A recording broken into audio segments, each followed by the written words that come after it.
May tatlong klasing aura ang lalaki na kahit hindi ka pogi, kahit hindi ka mayaman, kahit hindi ka sosyal, hindi pa rin matatanggihan ng babae. At kapag meron ka nito, hindi mo kailangan mag-effort ng parang nagmamakaawa. Kusa silang na-attract, kusa silang napapatingin, kusa nilang nararamdaman na may something ka na wala sa karamihan. Ang tanong, meron ka ba nito? O isa ka lang sa mga lalaing natatabunan, madaling palitan, at laging nauuwi sa nice guy na ginagamit lang.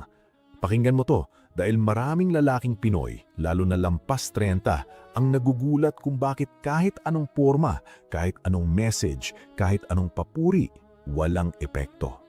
Totoo yan, todo effort ka pero parang invisible ka pa rin. Bakit? Kasi karamihan ng lalaki ngayon, image ang binubuo, hindi aura. Brand, forma, pabango, pa-cool sa social media, pero sa totoong usapan, sa totoong presence, sa totoong energy, walang bigat. At ang babae, kahit hindi niya sabihin, ramdam niya yan agad. Sa channel natin, Stoicism Pinoy ang direksyon. Hindi tayo nagbebenta ng pick-up lines o pabebe na tips.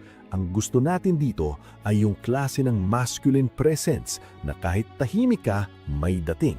Kahit simple ka, may impact. Kahit hindi ka nagpapakitang gilas, may respeto. Kasi ang attraction hindi nagmumula sa dami ng sinabi mo. Nagmumula sa kung anong klasing tao ka habang nagsasalita ka. Isipin mo to, may lalaking gwapo, may pera, may status, pero kapag bumuka bibig niya, parang may kulang, parang nanginginig ang loob, parang naghahanap ng validation. Kaya kahit perfect siya sa papel, hindi siya tinitingnan ng babae bilang seryoso. Tapos, meron namang isang lalaki na simple lang, hindi sobrang pogi, hindi naman sosyal, pero pagpasok niya sa kwarto, may napapalingon. Hindi dahil sa suot, kundi dahil sa aura. Yon ang pinag-uusapan natin. Kapag wala kang aura, madalas mangyayari ito. Magiging second choice ka, magiging safe option, magiging friend. Magiging lalaking okay ka kapag bored siya, pero hindi ka yung lalaking hinahanap niya kapag gusto niya ng tunay na thrill, respeto at admiration. At masakit kasi minsan hindi mo maintindihan kung bakit may ibang lalaki na parang effortless lang pero sila yung pinipili. Ang totoo, hindi sila effortless. Built lang yung aura nila. Pinanday, sinanay, inayos. At ngayon, ipapakita ko sa iyo yung tatlong aura na gustong-gusto ng babae at kung paano mo ito bubuuin nang hindi nagiging try-hard. Unang aura, aura ng katahimikan at kumpiyansa. Ito yung calm, steady, grounded na energy. Yung lalaking hindi basta-basta tinutulak ng emosyon. Sa Stoicism, may konsepto ng ataraxia, yung inner calm na hindi basta-basta ginugulo ng external na bagay.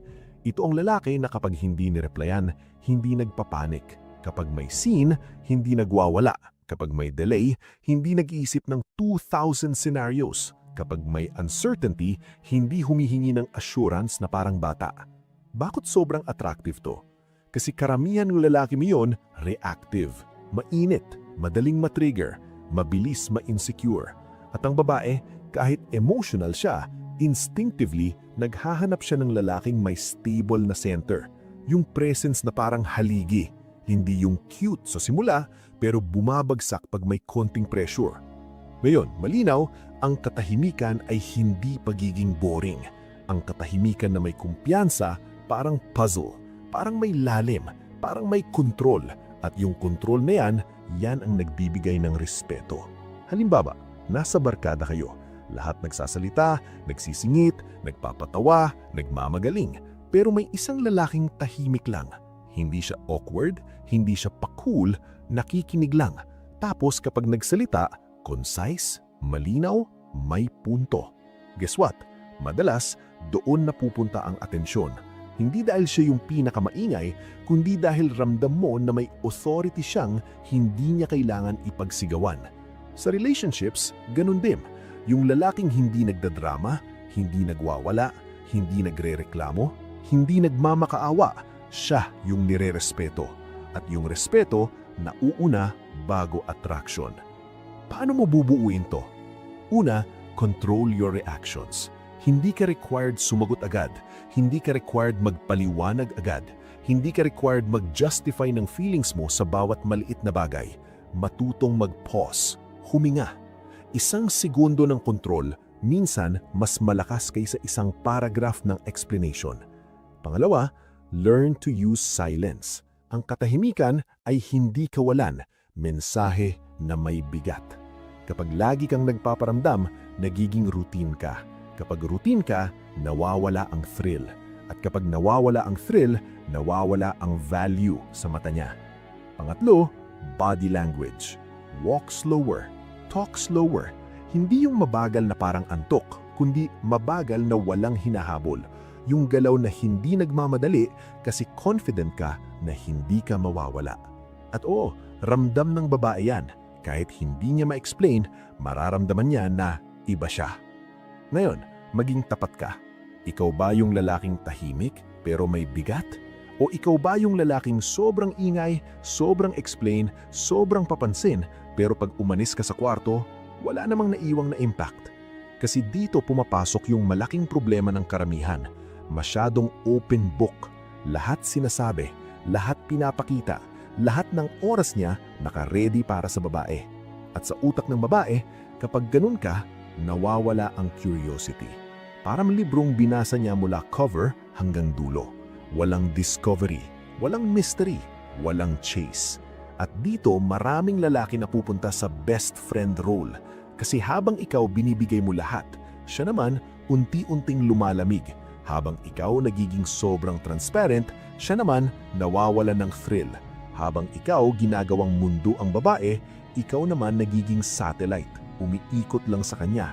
At sa dulo, hindi kanya tinitingnan bilang leader, tinitingnan kanya bilang extension. At ang babae, hindi na-attract sa lalaking umiikot sa kanya, na-attract siya sa lalaking may sariling sentro. Kaya tandaan mo, ang unang aura ay katahimikan at kumpiyansa. Yung lalaking hindi sumasabog, hindi nagmamadali, hindi nagmamakaawa, at hindi nalulunod sa overthinking. Kapag nabuo mo to, may kakaibang shift. Hindi mo na kailangan habulin ng respeto, kusang dumadating. At kapag dumating ang respeto, mas madali nang pumasok ang attraction. At dito, dahan-dahan pa lang tayo. Sa susunod na bahagi, papasok tayo sa ikalawang aura, yung aura ng misteryo at bakit ang lalaking hindi naglaladlad ng buong pagkatao niya agad, mas nagiging unforgettable sa babae. Ngayon, papasok tayo sa ikalawang aura. At ito ang madalas na hindi naiintindihan ng karamihan ng lalaki. Ang aura ng misteryo. Maraming nagkakamali dito. Akala nila ang pagiging mysterious ay pagiging cold, distant o paimportante. Mali. Ang misteryo na ginag-uusapan natin dito ay hindi paglalayo ng loob, kundi kontrol sa pagbubunyag ng sarili. Ito yung lalaking hindi nagsasabi ng lahat, hindi dahil may tinatago siya, kundi dahil hindi siya gutom sa validation. At kapag hindi ka gutom sa validation, nagiging kaakit-akit ka sa natural na paraan. Bakit? Dahil ang babae ay likas na curious. Gusto nilang mag-discover, hindi spoon-feed. Kapag binigay mo agad ang buong kwento mo, lahat ng trauma mo, lahat ng plano mo, lahat ng iniisip mo, wala nang bubuksan, wala nang hahanapin, wala nang aasahan. At ang utak ng babae, kapag wala nang aasahan, nagdi-disengage. Isipin mo to, alin ang mas nakakakilig? Yung lalaking sa unang date pa lang, ikinuwento na ang buong buhay niya mula pagkabata hanggang sa huling heartbreak niya, o yung lalaking may depth, may layers, at unti-unti lumalabas ang pagkatao niya habang tumatagal? Malinaw ang sagot. Ang misteryo ay hindi kasinungalingan. Ito ay timing. Alam mo kung kailan magsasalita at kailan tatahimik. Alam mo kung alin ang dapat ibahagi ngayon at alin ang dapat hayaan munang matuklasan. At dito maraming lalaki bumabagsak dahil sa sobrang excitement, ibinubuhos nila lahat. Para silang naglalabas ng buong pelikula sa trailer pa lang. At kapag napanood na ang trailer, bakit ka pa manonood ng buong pelikula? Sa stoic mindset, ang lalaking may misteryo ay lalaking may measured speech. Hindi siya reactive, hindi siya pressured na punuin ng katahimikan. Kapag may tanong, hindi siya nagmamadaling sumagot ng sobrang detalye. Minsan, sapat na ang maikli pero malinaw. Bakit? Dahil ang maikling sagot na may lalim ay mas nagiiwan ng echo kaysa sa mahabang paliwanag na parang nagtatanggol. Halimbawa, tinanong ka tungkol sa goals mo. Yung karamihan sasagot ng essay, lahat ng plano, lahat ng pangarap, lahat ng detalye. Pero ang lalaking may misteryo, simple lang. May mga goals ako na pinagtatrabahuhan ko ngayon. Mas mahalaga sa akin ang ginagawa kaysa sa sinasabi. Tapos, guess what? Mas marami siyang tanong pagkatapos kasi nabuksan mo ang curiosity, hindi mo ito sinara. Practical steps para buuin ang aura ng misteryo. Una, limit your social media exposure. Hindi lahat kailangang i-post, hindi lahat kailangang i-story. Kapag alam na niya kung nasan ka, anong ginagawa mo, sino kasama mo at anong iniisip mo sa bawat oras ng araw, wala nang space para sa imagination. At tandaan mo, sa psychology ng attraction, imagination is stronger than information. Pangalawa, master the art of listening. Kapag mas marami kang pinapakinggan kaysa sinasabi, nagmumukha kang lalaking may lalim. Hindi dahil tahimik ka, kundi dahil hindi ka desperate na mapansin. Pangatlo, don't over-explain. Kapag may tanong, sagutin mo ng sapat, hindi sobra. Iwanan mo siyang may gustong malaman pa. Hindi para manipulahin, kundi dahil hindi mo kailangang patunayan ang sarili mo sa bawat segundo. Ngayon, mahalagang linawin, ang misteryo na walang direksyon ay eventually mawawala rin ang dating. Kaya dito pumapasok ang ikatlong aura, ang aura ng purpose. Ito ang pinaka-solid sa tatlo. Dahil kahit gaano ka pakalmado at misteryo, kung wala kang direksyon sa buhay, mararamdaman yan ng babae. Ang babae ay likas na naa-attract sa lalaking may sariling mundo. Lalaking kahit mawala siya, tuloy pa rin ang buhay. Lalaking hindi siya ginagawang sentro, kundi bahagi lamang ng mas malaking misyon. At dito maraming lalaki nasasaktan kasi ginagawa nilang proyekto ang babae, imbes na gawin nilang proyekto ang sarili nila. Ang lalaking may purpose ay hindi nagmamakaawa ng atensyon. Bakit? Kasi abala siya sa buhay niya. Hindi siya nag-a-adjust ng buong schedule para lang maghintay ng reply. Hindi siya nagigiba kapag walang message. Hindi siya nawawala kapag hindi siya priority. At ang energy na yun, yung lalaking hindi natitinag, sobrang lakas sa attraction. Kasi ang babae, sa ilalim ng lahat ng emosyon, naghahanap siya ng stability. Hindi ng perfection, kundi ng direksyon.